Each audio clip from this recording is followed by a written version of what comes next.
How homes looked in ancient Egypt. Say those words slowly, and something stirs inside you. A curiosity. A hunger to understand how millions of people, thousands of years before skyscrapers and suburbs, before concrete and plumbing and electricity, built the places where they slept, loved, argued, cooked, and raised their children. How homes looked in ancient Egypt. It is a question that sounds simple on the surface, but the answer reaches deep into the soul of one of the greatest civilizations the world has ever known. And the truth, as you are about to discover, is far more fascinating than anything you ever learned in a classroom. Picture this: the sun has barely risen over the eastern desert, and already the air above the Nile Delta shimmers with heat. A narrow dirt path, no wider than a donkey cart, cuts between fields of emmer wheat and barley still wet with the morning dew. The path leads toward a cluster of pale, flat-roofed structures huddled together like loaves of bread left out to cool in the golden light. No glass windows, no painted shutters, no front porches. Just thick mud brick walls the color of the earth itself, topped by layers of dried palm fronds baking under a sky so blue it almost hurts to look at. This is a village. This is home. And this is where our story begins. The year is roughly 1350 BC, during the reign of Amenhotep III, one of the most prosperous and culturally brilliant periods in all of ancient Egyptian history. Egypt is wealthy beyond imagination. Its granaries are full to bursting. Its trade routes stretch from the gold mines of Nubia in the south to the cedar forests of Lebanon in the north, and its armies are feared across the known world.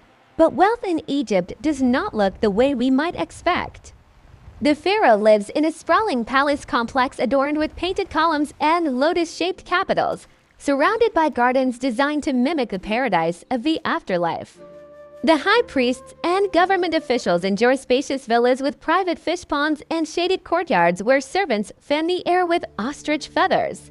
But the overwhelming majority of Egyptians, the farmers, the potters, the weavers, the brick makers, the fishermen, the soldiers live in homes that would fit inside a modern studio apartment. For walls of mud, a door of wood, a roof of reeds. And yet, those homes are marvels of practical engineering and cultural expression. Every wall, every doorway, every ventilation shaft tells a story of adaptation, ingenuity, and deep cultural meaning. The ancient Egyptians did not merely build shelters against the elements. They built worlds within walls, spaces that reflected their beliefs, their values, and their understanding of how life should be lived in harmony with the natural world. To understand an Egyptian house, you must first understand its bones, and its bones were made of mud. Stone, limestone, sandstone, granite was reserved for the gods. Temples and tombs were built of stone because they were meant to last for eternity, to endure through millions of years as monuments to the divine. Homes, by contrast, were built for the living, and the living were temporary. The Egyptians understood this distinction profoundly. A home did not need to last forever. It needed to last a lifetime. So they turned to what the Nile gave them in staggering abundance: mud.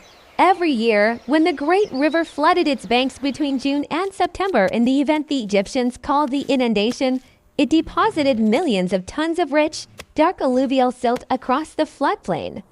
This silt was the lifeblood of Egypt, the reason crops grew, the reason the country could feed its millions, and the reason homes could be built cheaply and efficiently. Workers would gather this silt from the river banks, mix it with chopped straw for tensile strength and sand for texture. Press the mixture into rectangular wooden molds roughly 30 centimeters long and 15 centimeters wide, and then leave the bricks to bake under the relentless Egyptian sun for several days. When the moisture evaporated, those bricks became as hard as fired clay, strong enough to support walls several meters high. A single modest house might require 2,000 to 3,000 of them. A larger villa might need 10,000 or more. The process was ancient even by ancient Egyptian standards. Archaeological evidence from the pre-dynastic period, before 3100 BCE, shows that Egyptians were perfecting mud brick construction long before the first pyramid was imagined, long before hieroglyphic writing was invented. The technique was so effective that it barely changed across 3,000 years. A worker from the Old Kingdom would have recognized the building methods used in the New Kingdom, separated by more than a millennium.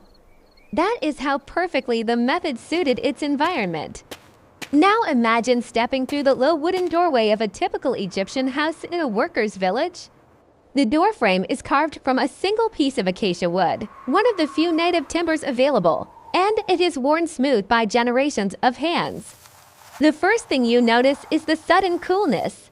Outside, the temperature might reach 45 degrees Celsius, but inside these thick mud brick walls, sometimes half a meter thick, the air is noticeably cooler.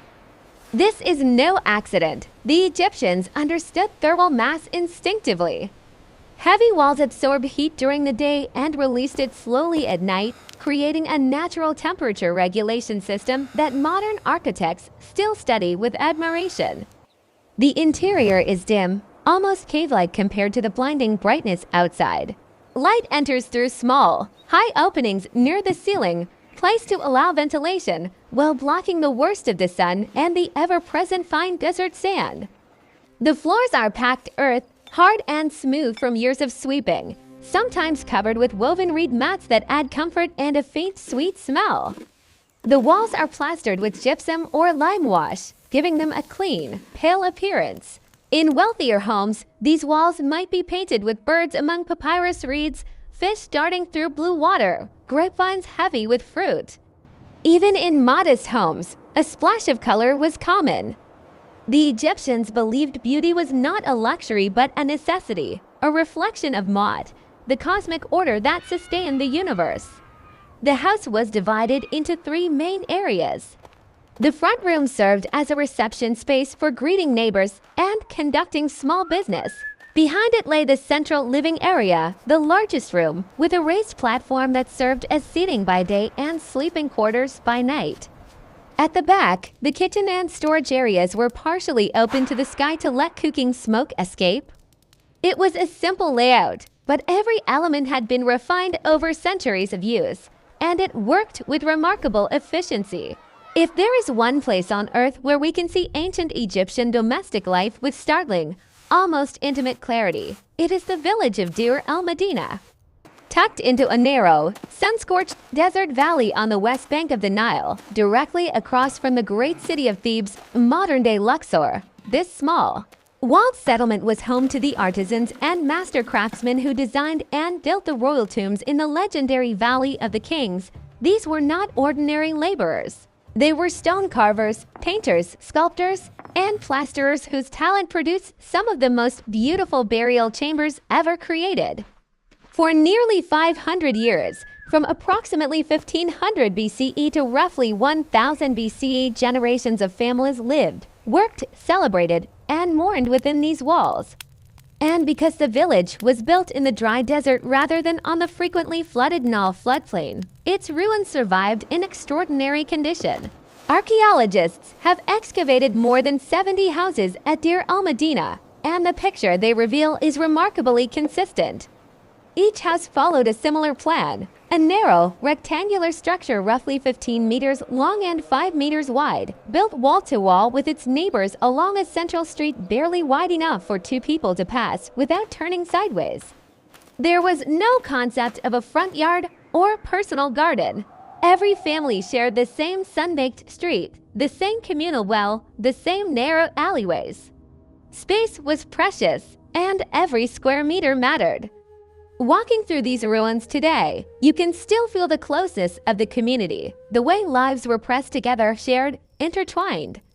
The entrance to a Deir el-Medina house typically opened into a small front room, sometimes fitted with a built-in mud brick shrine set into a niche in the wall. This was not mere decoration. Religion was woven into every fiber of daily Egyptian life, and nearly every home contained some form of devotional space.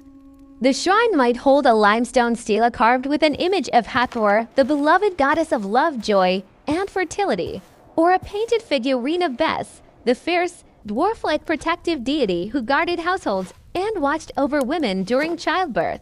Small offerings of fresh bread, beer, and wildflowers would be placed before these images each morning, a daily act of devotion as natural as breathing. The Egyptians did not separate the sacred from the domestic. The two were one and the same. Beyond the front room lay the main hall, the true heart of the house.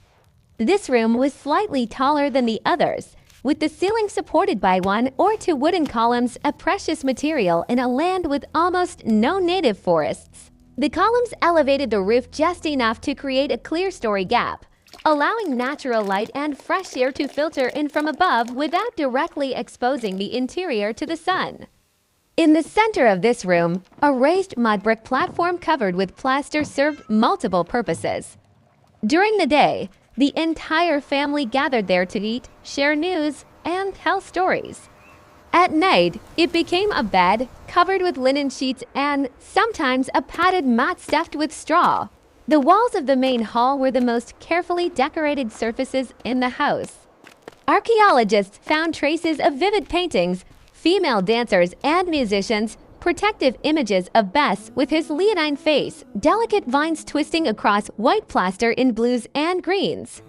One house even preserved a painting of a woman tenderly nursing an infant, a quiet domestic scene that speaks across 33 centuries with undimmed emotional power. These were not wealthy people by Egyptian standards. They were working families. And yet they filled their homes with art, with beauty, with meaning. That tells us something important about who they were. Move deeper into the house, past the main hall and through a low doorway, and you enter the most active zone of all, the kitchen. This area was usually semi-open to the sky, with a partial roof of palm fronds that allowed cooking smoke to rise and escape. A clay oven shaped like a truncated cone dominated the space, wide at the base, narrow at the top, where bread was baked every single day. Bread was the absolute staple of the Egyptian diet, and baking it was an art passed from mother to daughter across generations.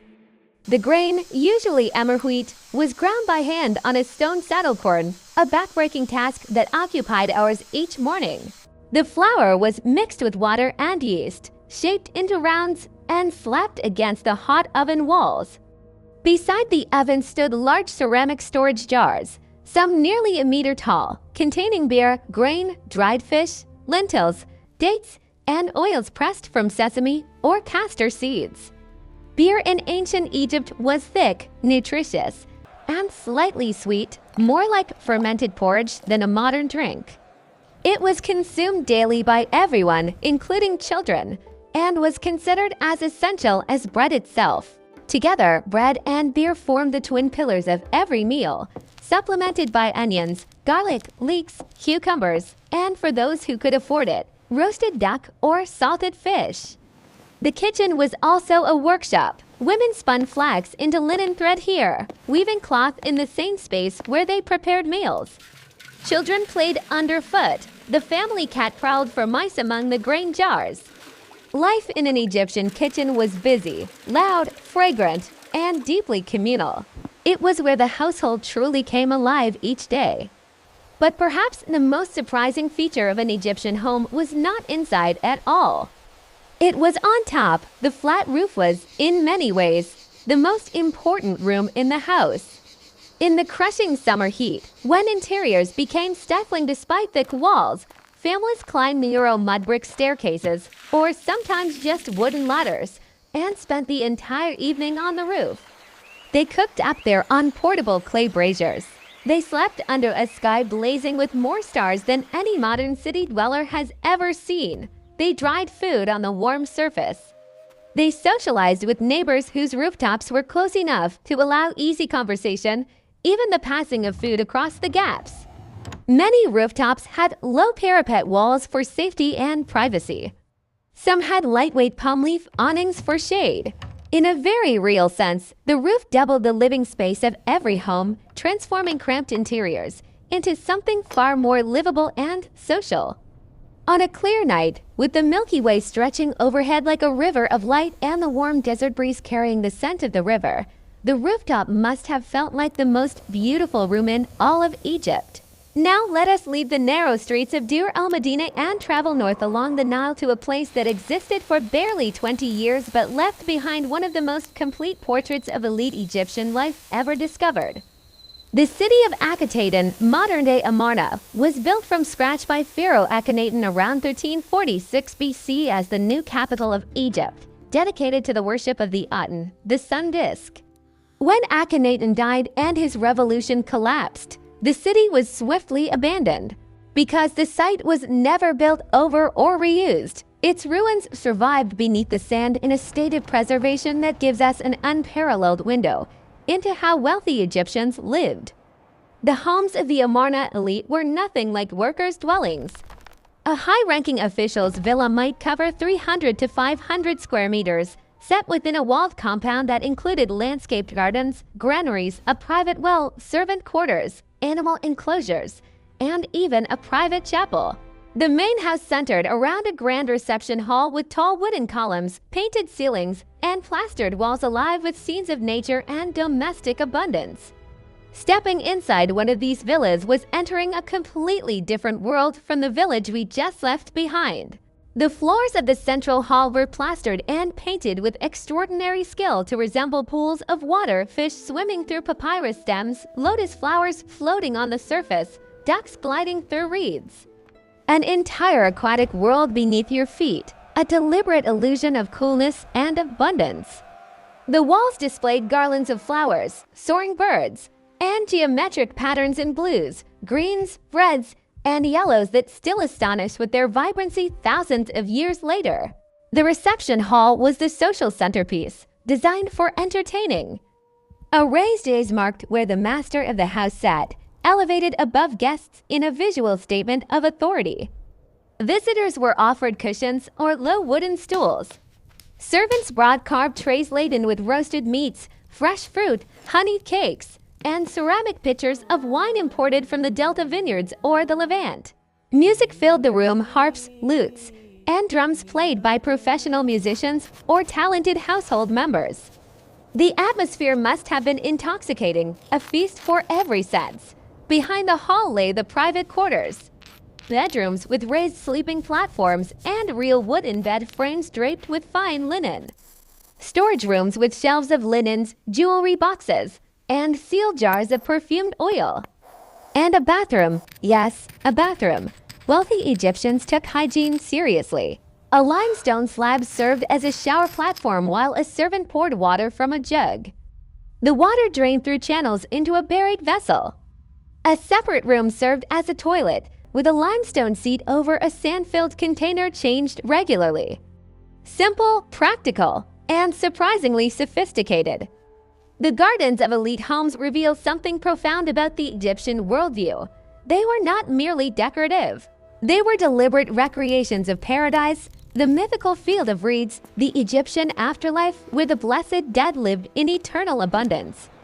Gardens were laid out with geometric precision around a central pool, sometimes T-shaped, stocked with tilapia fish and edged with blue lotus flowers. Rows of date palms, sycamore figs, and pomegranate trees provided shade and fruit. Grapevines over wooden pergolas completed the oasis. Maintaining these gardens required enormous effort in a land with no rainfall. Servants carried water from wells or the Nile to feed every tree and flower. The expense was considerable, but the result was a private paradise, a place where city noise faded and the breeze carried only the scent of jasmine and ripe figs. To walk through one of these gardens was to walk through the Egyptian vision of heaven itself, brought to life on earth through sheer human effort and devotion. What filled the rooms of an Egyptian home furniture was minimal by modern standards but beautifully crafted.